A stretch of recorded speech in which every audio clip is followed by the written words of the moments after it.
오늘 여호수아의 마지막 장입니다. 1월부터 저희가 여호수아 말씀을 계속 나눴는데요. 우리 지난주 보았었던 23장 설교 제목 혹시 기억하십니까? 고별 설교. 여호수아가 마지막에 나이가 지긋이 들어서 하고 싶은 말, 남기고 싶은 말을 남긴 것, 그리고 보통 유언은 우리가 농담하고 죽는 사람은 없죠.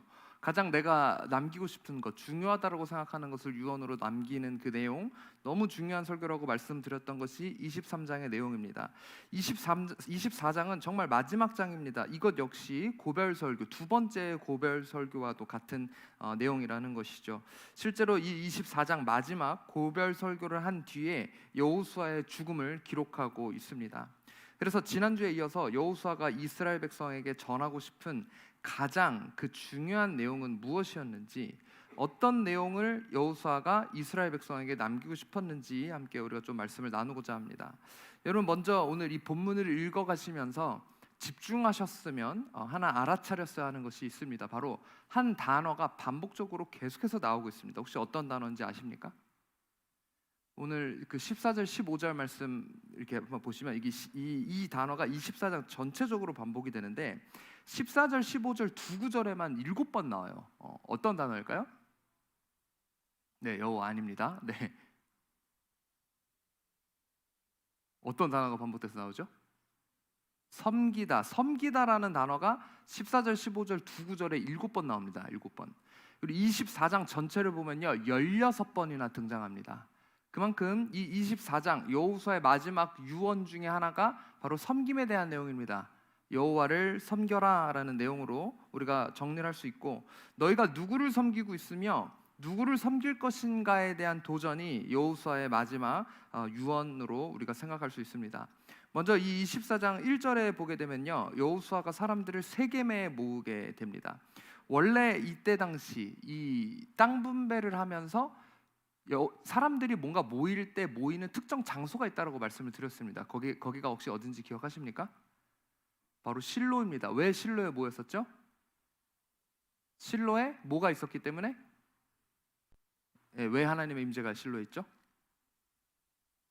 실로에 회막이 있었고 회막에 언약궤가 있었기 때문에 주로 모이는 곳이 실로였습니다. 그런데 갑자기 여호수아가 24장에 들어서 모든 지파를 세겜에 모았다라고 이야기하고 있습니다. 세겜에 이 지파들을 모은 데 특별한 이유가 있습니다. 그리고서 2절부터 12절까지는요 창세기부터 여호수아에 나오는 이 내용을 요약해서 여호수아가 선포를 하고 있어요. 바로 아브라함의 이야기, 야곱과 에서의 이야기, 그리고 출애굽과 가나안 정복 전쟁에 대한 이야기를 나누고 있습니다. 그렇게 해서 이제 13절 말씀 보면 이렇게 이야기합니다. 너희가 수고하지 아니한 땅과, 오늘 본문 13절 말씀, 너희가 건설하지 아니한 성읍들 너희에게 주었더니 너희가 그 가운데 거주하며 너희는 또 너희가 심지 아니한 포도원과 감람원, 그러니까 올리브 나무가 심겨져 있는 곳에 열매를 먹는다라고 이렇게 이야기를 하고 있죠. 그러니까 수고하지 않은 것을 거저 얻은 것, 우리가 뭐라고 이야기할 것을 또 어떻게 보면 은혜 아닙니까? 은혜. 우리가 자주 부르는 찬양 중에 그 모든 것이 은혜, 은혜, 은혜, 한없는 은혜. 네. 내 삶에 당연한 건 하나도 없고, 이게 어떤 때는 내가 수고해서 얻은 것이 아니라 내 노력과 내 열심이 아니라 하나님이 거저 주신 것, 그것이 바로 은혜이고, 여호수아가 백성들을 모아놓고 마지막으로 남기는 말이 무엇이냐? 너희가 지금 이 가나안 땅에 무슨 능력이 있어서 들어왔냐? 너희가 무슨 능력이 있어서 이것을 차지했느냐라고 질문하고 있는 겁니다. 결국 이들이 가나안 땅에 들어와서 지금 이 모든 것을 누릴 수 있는 것이 무엇이었다? 하나님의 은혜였음을 지금 여호수아는 선포하고 있는 것입니다. 그러니까 14절에 이어서 이제 뭐라고 이야기합니까? 그러므로 이제는 여호와를 경외하며, 이 말은 뭐예요? 여태껏 하나님을 경외하지 않았다라는 것이죠. 하나님 두려워하지 않았다라는 거예요. 그러므로 너네는 이제 하나님이 그런 은혜를 주셨으므로 여호와를 경외하며 온전함과 진실함으로 하나님을 섬기라고 권면을 하고 있습니다. 너희의 조상들이 강 저쪽과 애굽에서 섬기던 신들을 치워버리고 여호와만 섬기라라고 도전을 하고 있습니다. 우상들을 던져버리고 하나님 한 분만 섬길 것에 대한 결단을 촉구하고 있는 겁니다. 그러면서 또 15절에 이렇게 이야기합니다. 15절 여러분 한번 읽어주세요. 시작.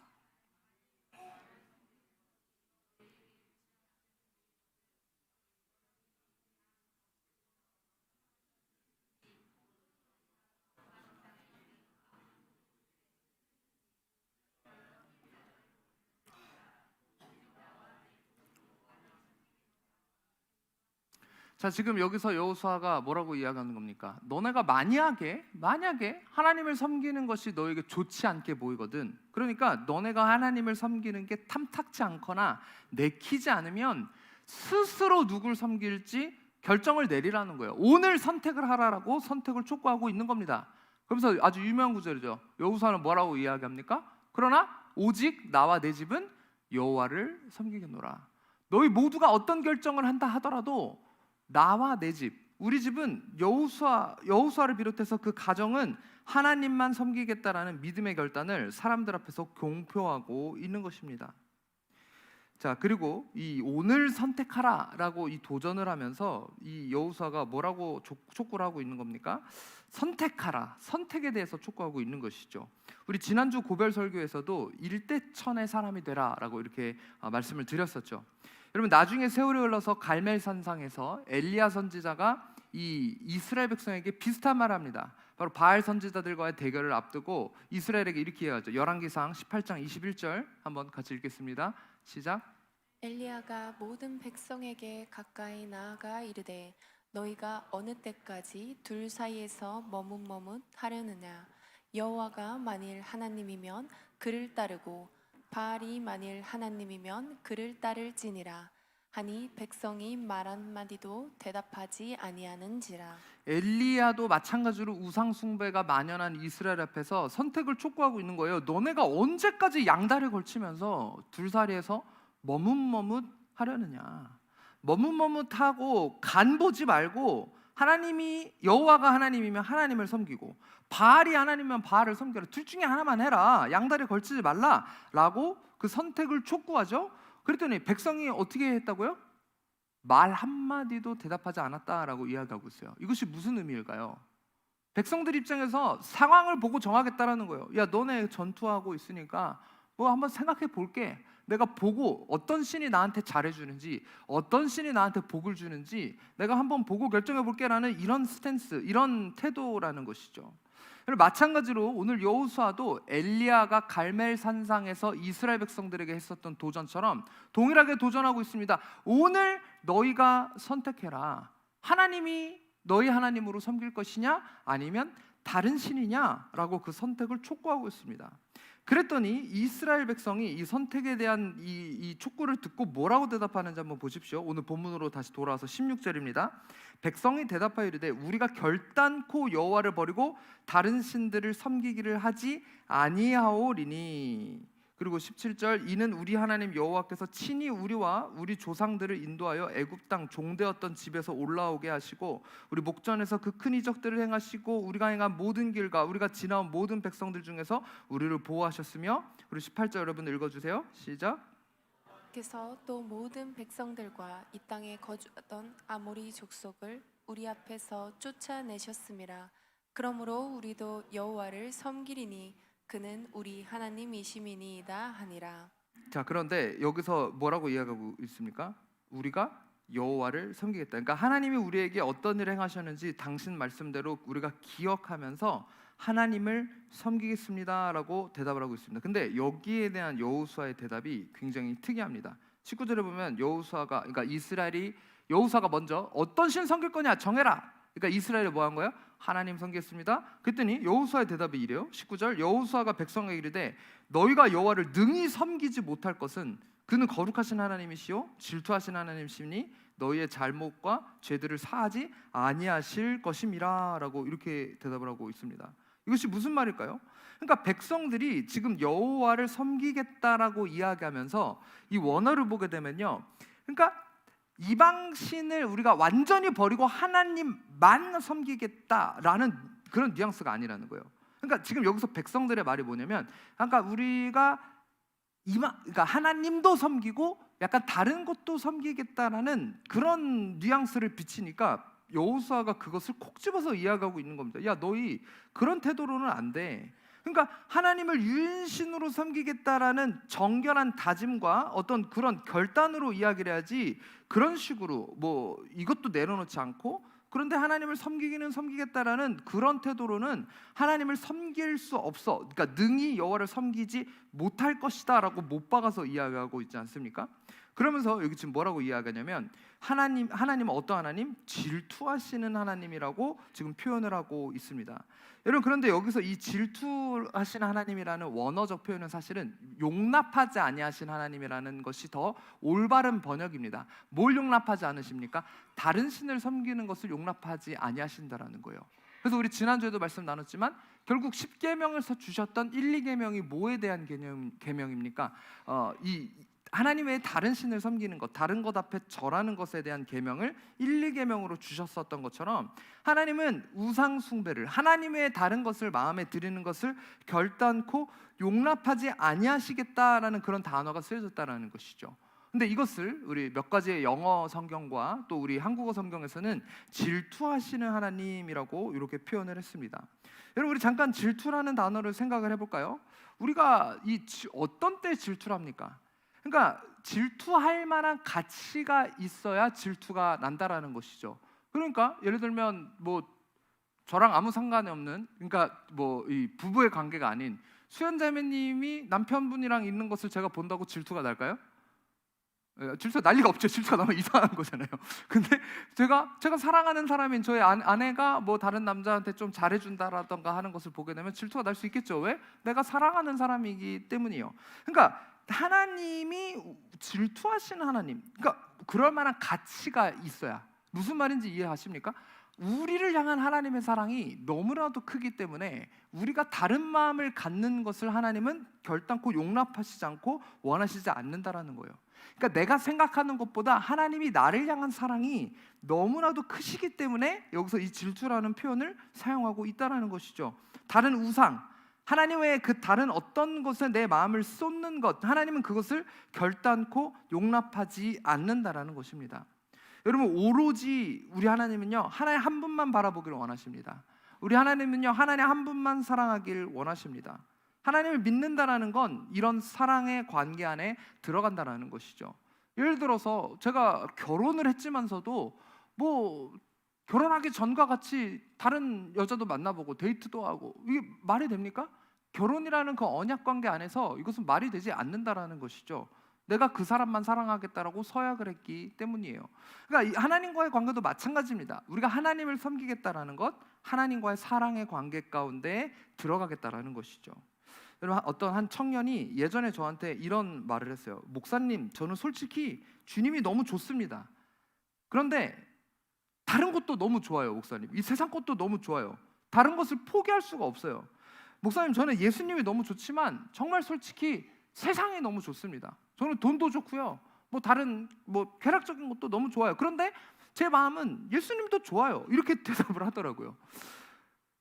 둘 중에 하나만 해야 되는데, 그러니까 하나님을 사랑하지 않는 것은 아니지만 이 세상 것도 너무 좋은 그 괴리감에서 괴로워하는 그런 모습을 제가 보았습니다. 여러분, 그런데 우리 하나님이 이것을 괜찮다라고 이야기할까요?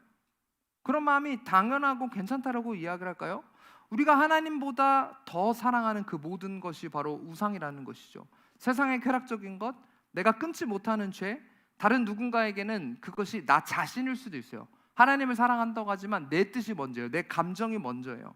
아니면 하나님을 사랑한다라고 하지만 다른 사람이 먼저입니다. 그 다른 사람이라는 게 어떤 뭐 생판 모르는 남이 아니라 누군가에게는 우리 뭡니까? 부모님들에게는 내 자녀가, 아니면 내 부모가, 아니면 내 사랑하는 연인이 하나님보다 더 귀한 존재로 남아있는 사람들이 있다라는 것이죠. 그 모든 것이 바로 우리에게 우상입니다. 그래서 우리 예수님 뭐라고 말씀하셨습니까? 나를 따라오려거든 너의 그 남편과 아내와 자녀와 부모 다 버리고 나를 따라오지 않으면 십자가를 질 수 없다라고 말씀하신 것도 같은 이유에서입니다.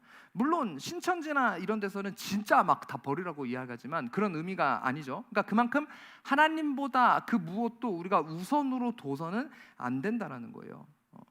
여러분, 우리가 하나님보다 더 사랑하는, 혹은 하나님을 사랑하면서 사랑하는 다른 모든 것들이 오늘날 우리에게 우상으로 다가온다라는 것입니다. 그때 하나님 우리에게 이 오늘 여호수아의 입술을 통해 하신 그 도전을 동일하게 합니다. 너희는 무엇을 섬길 것이냐?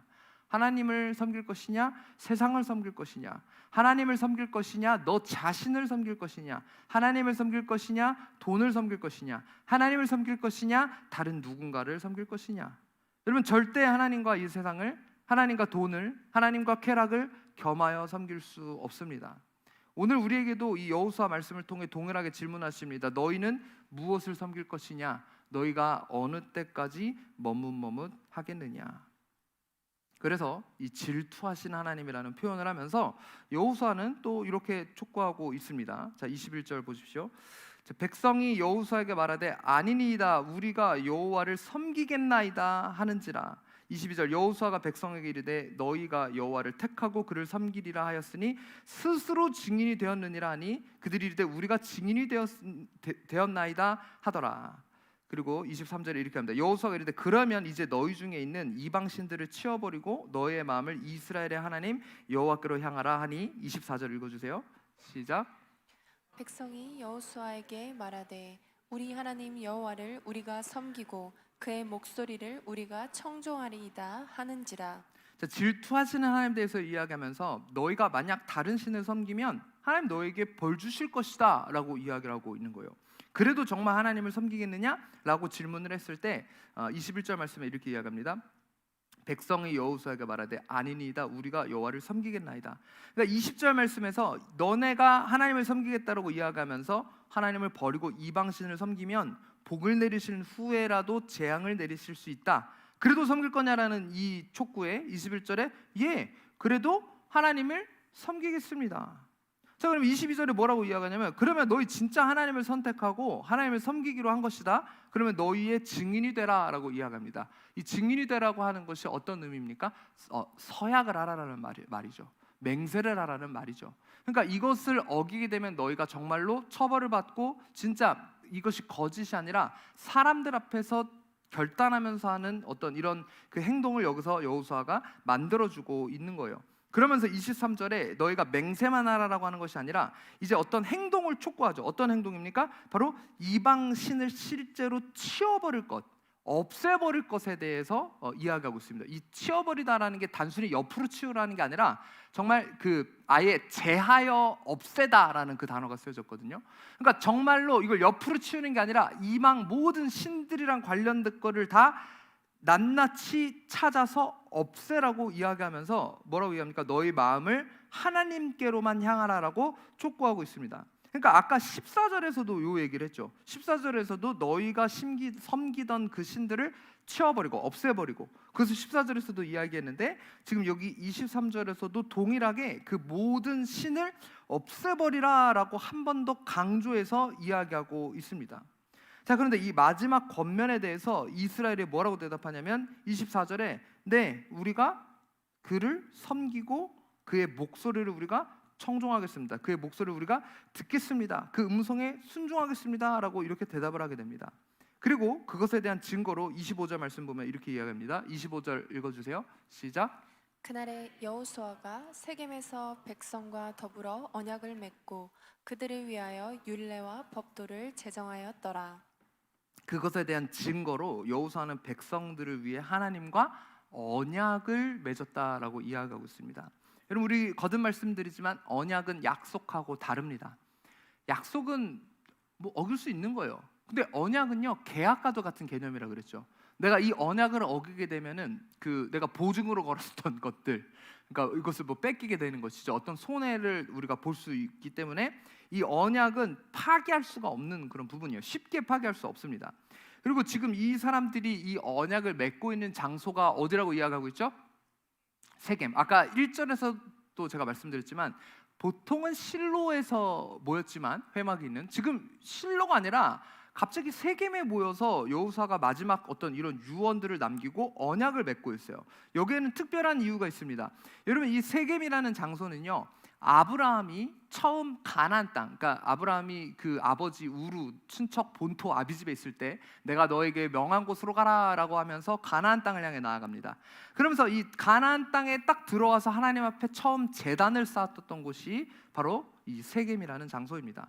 그리고 그 이후에 그 삼촌 라반의 집에서 고향 땅 가나안 땅으로 돌아오던 야곱이 갑자기 이 세겜이라는 지역에 머물게 되죠. 세겜이라는 지역에 머물면서 거기서도 지금 어떤 걸 합니까? 이 세겜에서 자신 집안의 이 가족들이 온갖 우상을 갖고 있는 것을 발견하게 된 거예요. 그러면서 야곱이 하나님 앞에 회개하면서 자신을 포함하여 그 가족들이 정결하게 할 것을 결단합니다. 그리고 거기서 세겜에서 뭐 합니까? 바로 모든 이 이방신을 섬기는 우상과 귀고리와 부적들과 이런 모든 것들을 세겜 상수리 나무 아래에 묻었다라고 이야기하죠. 다 제해버린 거예요. 제하면서 거룩을 회복하고 하나님이 그 말씀하신 땅 베델을 거쳐 자신의 그 아버지가 있는 헤브론 땅으로 나아가기로 결단했었던 그 장소, 하나님 앞에 약속했었던 그 장소가 바로 이 세겜 땅입니다. 그 같은 장소에서 세월이 흐른 후에 아브라함의 자손이자 야곱의 자손인 이 이스라엘이 하나님과 동일한 장소에서 언약을 맺고 있는 거예요. 어떤 언약입니까? 우리 조상 야곱에 있었던 것처럼 우리도 그 모든 우상을 이곳에다 버리고 하나님만 섬기겠다라는 결단을 하겠습니다. 하나님, 이제 하나님은 우리의 하나님이 되어 주십시오. 우리는 당신의 백성이 되겠습니다. 다른 것이 아니라 정말 하나님만 섬기겠습니다라고 언약을 다시 갱신하고 있는 거예요. 거듭 말씀드립니다. 언약은 목숨을 담보로 하고 꼭 지켜야 하는 것이에요. 그리고 이렇게 언약을 체결하면서 여호수아가 뭘 한 거였습니까? 25절에 보게 되면 여기서 언약을 맺고 그들을 위해 뭘 줬다? 율례와 법도를 제정했다. 율례와 법도를 세워줬다라고 이야기하고 있어요. 왜? 이 율례와 법도가 도대체 뭐기 때문에? 율례와 법도는 그들을 못 살게 하는, 하기 싫어하는 어떤 그런 법적인 것, 어떤 그런 뭐 규칙 이런 것뿐만 아니라요. 이 율례와 법도로 하여금 이 이스라엘 백성들이 이 언약을 기억하게 하는 그 역할을 하는 거예요. 율례와 법도를 지킴으로 인해서 다른 신이 아니라 하나님만 섬기도록 도와준다라는 거예요. 이 율례와 법도가 결국엔 무엇입니까? 하나님의 말씀이죠. 예를 들면 안식일에 대한 것, 하루 정도는 내가 쉬면서 하나님을 온전히 예배하는 것, 다른 신을 섬기지 말 것, 또 이방 사람들에 대해서 어떻게 대할 것, 우상 숭배에 대해서 어떻게 대할 것, 이런 것들이 나와 있는 것이 율례와 법도, 즉 하나님의 말씀입니다. 오늘날 우리에게도 주신 하나님의 말씀이 있죠. 여러분, 그것이 우리에게 언약의 증표이자 하나님만 섬길 수 있도록 돕는 증표라는 거예요. 말씀 없이 하나님을 온전히 섬길 수 없습니다. 이스라엘이 또 마음이 움직일만 하다가도 결국 이 율례와 법도가 있으면서 율례와 법도를 나아올 때 말씀을 지키고 또 읽으면서 이 세겜 언약을 기억할 수 있다라는 거예요. 아, 맞아. 그때 하나님만 섬기도록 언약을 맺었었지. 그래, 나는 하나님의 백성이지. 여러분, 말씀은 이런 역할을 하고 있습니다. 그래서 우리 계속 제가 강조하는 게 뭡니까? 개인의 삶에서 말씀 읽는 삶. 그러니까 내가 그리스도인이라고 하면서 하나님을 믿는다고 하면서 그 하나님의 말씀을 읽지 않는다? 율례와 법도를 기억하지 않는다? 여러분, 내 안에 계속 세상적인 것들이 흘러들어올 수밖에 없습니다. 내가 두 마음을 품고 심지 않아도 계속 두 마음이 흘러들어올 수밖에 없습니다. 하나님의 말씀을 기준으로 삼아 그 말씀을 읽으면서 항상 이것을 되새겨야 된다는 거예요. 내가 어떤 사람인지. 제가 어제 갑자기 잠깐 유튜브에 들어갔다가 이상한 썸네일을 봤어요. 어떤 스님이 나와가지고 이런 이야기를 하는 거예요. 사진 떼어주세요. 크리스천 부디스트도 제 욕심일까요? 뭐 눌러보지도 않았는데 뭐 아마 이렇게 얘기했을 것 같아요. 저 스님이 유명한 스님인지 어떤지 모르겠습니다만 유명한 분인가요, 상훈 형제? 아, 누구예요? 법륜 스님? 아, 네. 그 뭐 눌러보지 않았는데 아마 그런 내용일 것 같아요. 괜찮습니다. 크리스천이면서 뭐 부처님을 모시는 것도 괜찮습니다. 뭐 이런 얘기를 했겠죠. 안 봐도 뭐 뻔한데 둘 중에 하나만 하라고 했겠어요, 저분이? 예, 뭐 이것도 되고 저것도 된다라고 이야기를 했겠죠. 근데 왜 저런 게 나왔냐는 거예요. 그러니까 지금 저기 들어가서 앉아 있는 사람이 뭡니까? 저 법당에 들어가서 강론 저런 걸 듣는 사람이 그리스도인인데 저기 들어가서 앉아 있는 거잖아요. 어떤 때 또 보니까 뭐 자기가 권사인데 뭐 여기 와가지고 앉혀있다라고 막 이렇게 막 즉석 단문하는 막 이런 내용도 이제 제가 보았어요. 여러분, 왜 저기 들어가서 스님한테 저런 걸 물어보고 있나요? 뭐 때문에? 기준이 없기 때문이에요. 말씀이 없기 때문이에요. 저런 질문을 왜 스님한테 합니까? 네? 그러니까 목사님한테 하는 것도 아니고 왜 스님한테 하며 그 목사님한테 할 질문도 아니죠. 저게 돼요, 안 돼요? 크리스천이면서 불자 될 수 있어요, 없어요? 전혀 모르세요? 네. 없어요. 불가능해요. 여러분, 이거 성경 말씀만 봐도 우리가 알 수 있는 겁니다. 이 양다리 걸칠 수 있습니까? 양다리 걸칠 수 없어요. 저건 말도 안 되는 거예요. 무엇 때문에? 내가 누군지 모르기 때문에. 그러니까 하나님의 말씀에 뭐라고 기록되어 있는지 모르기 때문에 저런 황당한 질문을 절에 가서 하고 있는 거죠. 그리스도인이라는 사람이, 심지어 뭐 권사 직분을 받았다라는 사람이 절에 가가지고 스님한테 저런 질문을 하고 있다라는 거예요. 네. 다른 종교는 괜찮다라고 이야기하죠. 기독교만은 왜 이렇게 배타적이냐? 좀 이타적으로 이렇게 다른 종교도 인정하고 해야지 왜 너네만 그렇게 이기적이냐 이렇게 이야기를 하지만 여러분 우리가 하나님과 다른 것을 결단코 겸하여 섬길 수 없습니다. 우리가 예수님의 그 어떤 것도 진리는 없음을 반드시 우리 가슴에 새겨야 합니다. 여러분 그러므로 말씀이 있어야 되는 거예요. 말씀을 기억해야 되는 거예요. 그런데 여러분 아까 말씀드렸죠? 언약을 지키지 않게 되면 그것에 대한 책임이 분명히 따릅니다. 언약을 결단코 여러분 우습게 여기시면 안 됩니다. 원래 우리 언약 백성입니까? 아닙니까? 네, 아니에요. 원래는 우리 언약 백성 아니에요. 누가 언약 백성이죠? 이스라엘만 언약 백성입니다만 하지만 우리는 그 접붙이심을 통하여서 예수 그리스도의 십자가 보혈 그 주신 새 언약을 통해서 접붙임을 받은 거예요. 그 언약의 뿌리. 이 육적으로 아브라함의 후손은 아닙니다만은 영적으로 아브라함의 후손이 될 수 있는 그 특권을 예수 그리스도의 보혈을 통해 주셨어요. 그러면 우리는 사실 꼽살이 껴서 그 언약 안에 언약의 축복을 우리가 누릴 수도 있게 된 것입니다. 그러면 아까 말씀드렸다시피 언약을 지키지 않게 되면 계약 파기하게 되면 어떻게 되죠? 그거에 대한 책임을 따져야 되잖아요. 그러니까 이것처럼 여러분 우리는 이 언약을 갖고 있다라는 것 이것을 결단코 잊어버리면 안 된다라는 거예요. 뭘 통해서? 하나님의 말씀을 통해서. 하나님의 말씀을 통해서 우리가 이 언약을 계속 기억할 수 있다라는 거예요. 여러분 우리가 예를 들면 뭐 2년 집 계약했는데 갑자기 만료일을 이사한 날을 내가 안 적어 놓은 거예요. 그럼 이사한 날 주인한테 물어볼 수 있지만 주인이 연락이 안 돼요. 뭘 보고 알 수 있죠? 계약서 보면은 뭐 언제부터 언제까지 계약했고 그리고 그 조건 뭐 할 때 뭐 나갈 때 뭐 도배해놓고 나간다든지 뭐 이런 게 계약서 돼 써 있잖아요. 계약서 보면 알잖아요. 그 계약 조건이 뭔지. 그리고 거기서 하라고 했는데 안 하면 어떻게 돼요? 보증금 까이잖아요. 내가 하기로 했는데 안 한 거니까. 집주인이랑 계약을 맺은 건데 안 한 것들은 다 이렇게 어떤 그에 대한 책임을 우리가 져야 되듯이 결국 그 하나님의 언약에 대한 상세한 내용이 기록되어 있는 것이 무엇이다? 하나님의 말씀. 이것이 내가 해야 하는 의무도 적혀 있고요. 이것이 우리에게 좋은 축복의 것도 적혀 있고요. 이것이 우리가 어떤 것을 했을 때 우리에게 다가오는 무서운 어떤 그런 내용들도 적혀 있고요. 또 이것에 어떤 우리가 하나님께서 우리에게 주시는 사랑의 내용도 적혀 있고요. 여러 가지 것들 그 모든 것이 우리가 기억할 수 있도록 적혀져 있는 것이 바로 하나님의 말씀이에요. 어떤 때는 뭡니까? 내가 정말 좋은 조건으로 좋은 조언, 좋은 집주인 만나서 완전 거저 이거를 막 계약했어요. 근데 처음에는 내가 기도해서 하나님이 이런 집을 주셨습니다 이랬는데 잊어먹고 있다가 이제 만료일이 돼가지고 다른 집 막 알아보다가 그 계약서를 보면 집주인의 그 마음이 처음 계약했을 때 마음이 생각나죠.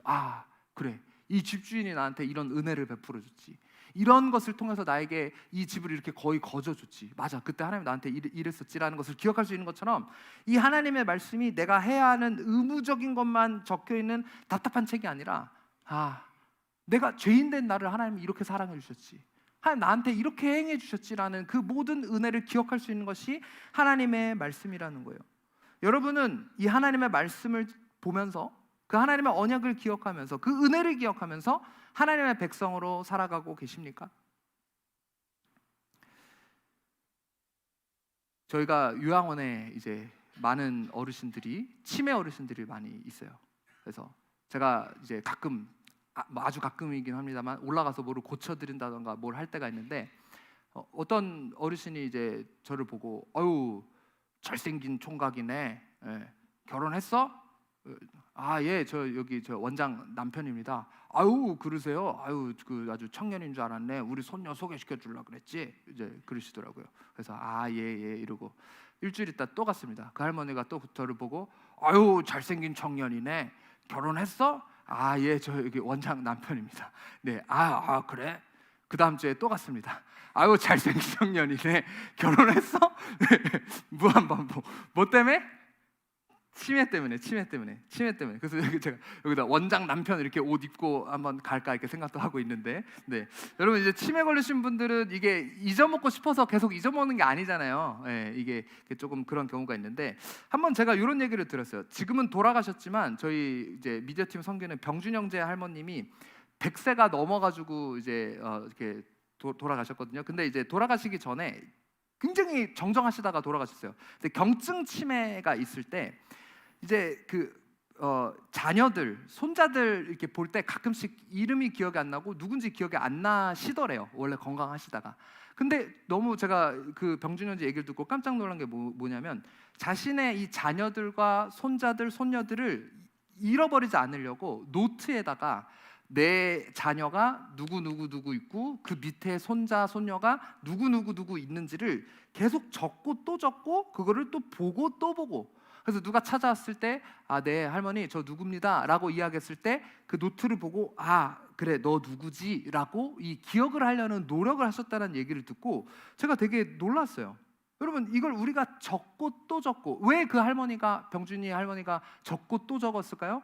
자신이 사랑하는 그 자녀들과 손자 손녀들을 잊지 않기 위해 기억하기 위해 적고 또 적고 읽고 또 읽었다라는 거예요. 잃어버리다가도 그걸 보면 아 얘가 누구였지, 그래 얘가 내가 사랑하는 손자였지, 얘가 내가 사랑하는 아들이었지. 근데 여러분 마치 우리는요 이 영적인 치매에 걸린 것처럼 아 나 누구지? 우리 하나님께 사랑받는 백성이잖아요. 아 우리 하나님 누구였지? 하나님 나한테 어떤 일을 하셨지? 불과 얼마 전에 일주일 전에 나한테 큰 은혜를 나한테 허락해 주셨는데 큰 사랑을 베풀어 주셨는데 일주일 지나면 또 잊어먹어요. 3일 지나면 또 잊어먹어요. 아 그래 나 하나님 섬겨야지. 그래 나 큰 은혜 받고 결단했고 그래 나 앞으로 말씀을 내가 읽으리라. 내가 예배 빠지지 않으리라 결단하는데 또 2주 뒤에 또 까먹고 이것을 어떻게 하면 까먹지 않을 수 있다고요?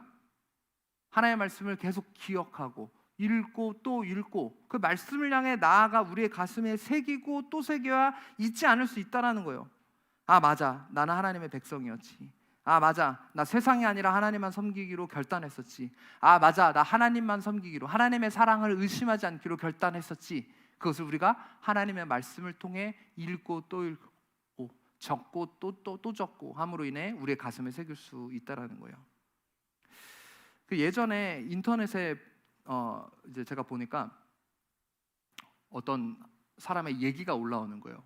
자신의 여자친구의 집에 우연히 갔는데 그 방 안에 포스트잇이 막 이렇게 붙여 있는 걸 보고 깜짝 놀랐다라는 막 얘기가 있는 거예요.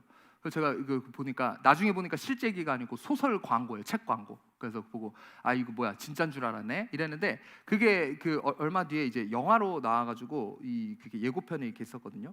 그래서 제가 이제 그걸 보면서 되게 좀 이런저런 생각이 많이 들었어요. 이게 어떤 내용이냐면 여자 주인공이 사고를 당합니다. 학생인데 이 사고로 인해서 기억상실증이 걸렸는데 완전 기억이 다 잃어버린 게 아니라 어떤 특정한 날로 기억이 리셋되는 거예요. 그러니까 예를 들면은 뭐 2010년 12월 22일의 기억으로 매일 기억이 리셋되는 거예요. 그 이후 기억은 없고 그 전 기억만 있어요. 그러니까 계속 그 뒤에를 또 잊어먹고 근데 갑자기 이 여주인공에게 남자친구가 생기게 됩니다. 남자친구가 생기게 되면서 겪게 된 어떤 이런 일인데 제가 이제 이걸 보면서 굉장히 많은 것을 느꼈습니다. 근데 여러분 이거를 제가 말로 설명을 드리는 것보다 한번 예고편을 제가 준비했거든요. 예고편 한번 좀 띄워주세요. 그래서 이 여자는 자고 일어나면 기억이 그 특정 시점으로 리셋이 됩니다. 근데 이제 이 남자랑 사귀게 됐죠. 사귀게 된 이후에 계속 이제 같이 좋은 관계를 유지하고 있다가 이제 어디 잠깐 근처에 여행을 갔다가 거기서 잠이 들어버린 거예요. 그래서 딱 떴는데 기억이 리셋되잖아요. 앞에 남자친구인데 너 누구야? 그러니까 남자가 거기서 이 여자친구의 병을 알게 되죠. 그래서 숨겼는데 근데 이제 이 남자가 그거를 알고서도 처음엔 놀라지만 변함없이 이 여자를 기다려주고 계속해서 사랑해줘요. 그러면서 이 남자가 뭐라고 이야기하냐면 나는 오늘의 너에게 변함없는 사랑을 줄게. 나는 오늘의 너에게 최고의 기쁨을 줄게. 네가 나를 잊는다고 해도 괜찮아. 나는 너를 사랑해 줄게. 그러니까 이 남자는 계속해서 새로 그 사랑을 계속해서 줘야 되는 거예요. 근데 그럼에도 불구하고 이 여자를 네가 나를 잊는다고 해도 네가 내 사랑, 내가 너를 얼만큼 사랑하는지 네가 잊는다고 해도 그래도 나는 너를 사랑해 줄게 라고 이야기를 합니다. 근데 이 여자가 이 남자를 기억하기 위해서 어떻게 하냐면 기록을 합니다. 아까 말씀드렸다시피 포스트잇이 방에 한가득 있어요. 눈을 딱 뜨면은 천장에 이 남자친구 이름이 써 있습니다. 카미야토루, 그를 잊지 말 것. 그리고 그가 어제 뭐 해줬는지, 자신한테 무슨 선물을 줬는지, 자신한테 무슨 말을 해줬는지, 그 남자가 좋아하는 것은 뭐고 혈액형은 뭔지 포스트잇에 잔뜩 기록해놓고 그와의 추억을 일기에 계속해서 기록하고 또 기록합니다. 근데 이제 이 남자가 이 영화에서 또 뭘 이야기하냐면은 이 여자한테 요걸 조언합니다. 너 그림 한번 그려봐. 계속해서 그림 그리면은, 그러니까 논문을, 여자의 그 병을 막 남자가 고등학생이 조사해가지고 보니까 그림을 그리면 도움이 된다는 거예요. 그러니까 어떤 이 스킬들, 습득하는 어떤 스킬들은 리셋되지 않고 몸에 머슬 메모리라 그래서 이 근육이나 뇌에 축적이 된다라는 그 논문을 읽고 그것이 그 병에 도움이 된다라고 하는 걸 보고 그림을 그리기 시작하면 너의 그 병에 도움이 되지 않을까? 이래서 그 얘기를 듣고 이 남자친구 얼굴을 계속해서 그립니다. 그리고 또 그리고 그리고 또 그리고. 근데 나중에 어떤 연유로 인해서 남자 주인공의 존재를 잊어버리게 돼요. 어떻게 잊어버리게 되냐면 어떤 좀 뭐 사고가 있어갖고 결국 이 가족과 이 여자의 다른 친구가 와서 집안에 이 남자랑 관련된 거 포스트잇 다 버리고 뭐 그림도 다 버리고 사진 다 버리고 일기도 다 찢어가지고 새로운 내용으로 뭐 써놓고 이렇게 합니다. 근데 이제 나중에 세월이 흘렀어요. 몇 년이 됐어요. 이 여자는 그 대학생이 됐습니다. 이 대학생이 됐는데 그림을 그리는데 계속 모르는 남자 그림을 계속 그리게 되는 거예요. 친구한테 물어요. 이 남자가 누군지 모르겠는데 자꾸 그림을 그리게 돼.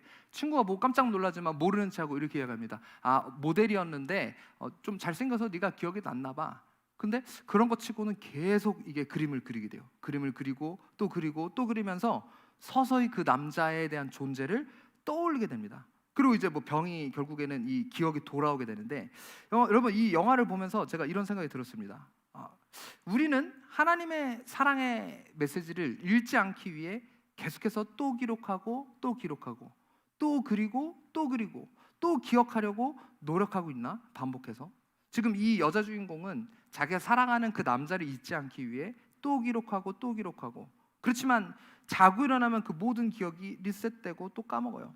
그런데 그 남자가 한 것처럼 나는 그래도 오늘의 너를 변함없이 사랑해 줄게. 네가 어떻게 하고 다 잊었다 하더라도 끝까지 너를 사랑해 줄게. 여러분 전 이걸 보면서 그냥 이 영화 보고 참 감동적이다 하고 이렇게 막 울고 뭐 이렇게 영화 보고 감동적이다 이러고 까먹었는데 그 다음 날 이 영화를 보고 그 다음 날 눈을 딱 떠서 하나님의 말씀을 보는데 그런 생각이 드는 거예요.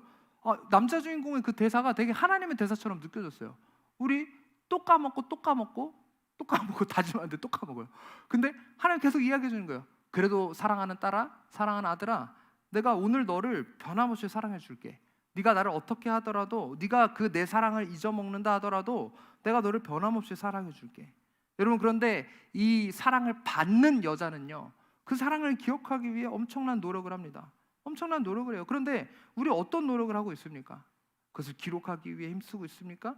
기억하기 위해 힘쓰고 있습니까? 아무 조건 없이 나를 사랑해주는 그 하나님의 사랑에 반응하기 위해, 그것을 내 가슴에 새겨 넣기 위해 어떤 노력들을 하고 있습니까? 혹시 내 안에 다른 것들을 계속 채우려고 하면서 그 하나님의 사랑을 기억하려는 그 어떤 일절의 노력도 하지 않고 서서히 그것을 잊어버리고 있지는 않습니까? 그리고 마치 영적인 치매가 걸려버린 것처럼 내가 결단한 것들, 내가 받은 그 은혜들, 내가 하나님 앞에 생각했었던 그 모든 것들, 그것을 잊어버리면서 또 그것을 아무렇지도 않게 여기고 있지는 않습니까? 오늘 여호수아가 이스라엘 백성들에게 자신의 목숨을 이제 마무리하면서 자신의 생애를 마무리하면서 마지막으로 권면하는 것, 그것은 바로 하나님의 사랑을 기억하라는 것입니다. 그 율례와 법도 그 말씀으로 나아가 하나님의 사랑을 절대 잊지 말고 하나님의 그 백성으로서의 삶을 포기하지 않고 살라고 결단하고 있습니다. 여러분, 오늘 이 여호수아의 이 도전과 결단을 우리 가슴에 새기길 원합니다. 우리 안에 영적인 치매처럼 잊어먹고 또 잊어먹고 내일 자고 일어나면 또 그 은혜를 잊어먹는 것이 아니라 이것을 또 새기고 또 새기고 하나님의 말씀으로 나아가 그 은혜를 내 가슴에 새겨서 하나님의 그 사랑에 응답하며 나아가는 우리 모두가 되었으면 좋겠습니다. 우리 안에 그 하나님의 사랑을 기억하기를 방해하는 그 우상은 무엇입니까? 우리가 내려놓아야 할 그 모든 우상을 내려놓고 오직 그 하나님의 사랑을 향해 나아가는 저와 여러분들이 되시길 주님의 이름으로 축원합니다. 같이 함께 기도하시겠습니다. 하나님 감사합니다. 우리가 절대 잊지 말아야 할 것, 내가 누구인지, 또 내가 어떤 분에게 어떤 사랑을 받고 있는지 결단코 내가 하나님 이것을 잊지 말아야 함에도 불구하고 계속해서 나의 마음이, 나의 시선이 다른 것을 향해 나아갑니다. 하나님, 내가 세상을 사랑하고 계속해서 세상을 향해 나아갔었던 우리의 그런 어리석은 모습을 주님 용서하여 주시옵소서. 이제 하나님 앞에 우리의 마음을 내어드리며 주님 나아갑니다. 주님, 주님의 그 사랑을 나의 가슴에 새기기 위해, 주님의 사랑을 기억하기 위해 힘쓰게 하여 주시옵소서. 내 가슴에 또 새기고 또 새기고 또 새기고 또 기억해서 그 주님의 사랑에 응답함으로 나아갈 수 있는 그런 우리 모두가 되게 하여 주시옵소서. 감사드리며 모든 말씀 예수 그리스도의 이름으로 기도드렸습니다.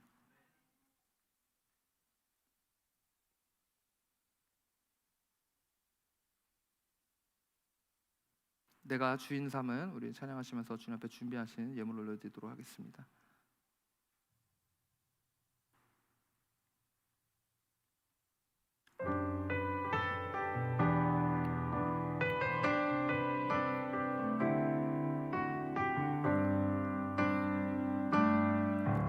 내가 주인 삼은 모든 건 내려놓고 내 주 대신 주 앞에 나가 내가 사랑했던 모든 건 내려놓고 주님만 사랑해. 주 사랑, 주 사랑 거친 풍랑에도 깊은 바다처럼 나를 잠잠케 해. 주 사랑 내 영혼의 반석 그 사랑 위에 서리. 내가 주인 삼은 내가 주인 삼은 모든 건 내려놓고 내 주 대신 주 앞에 나가 내가 사랑했던 모든 건 내려놓고 주님만 사랑. 한 번 더. 내가 주인 삼은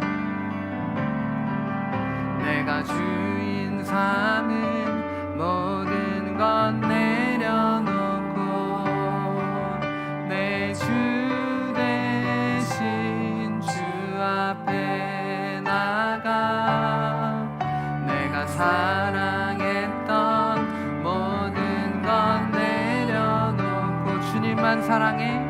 주님만 사랑해. 주 사랑, 주 사랑 거친 풍랑에도 깊은 바다처럼 나를 잠잠케 해. 주 사랑 내 영혼의 반석 그 사랑 위에서 주 사랑 거친 풍랑에도 주 사랑 거친 풍랑에도 깊은 바다처럼 나를 잠잠케 해. 주 사랑 내 영혼의 반석 그 사랑 위에 서리.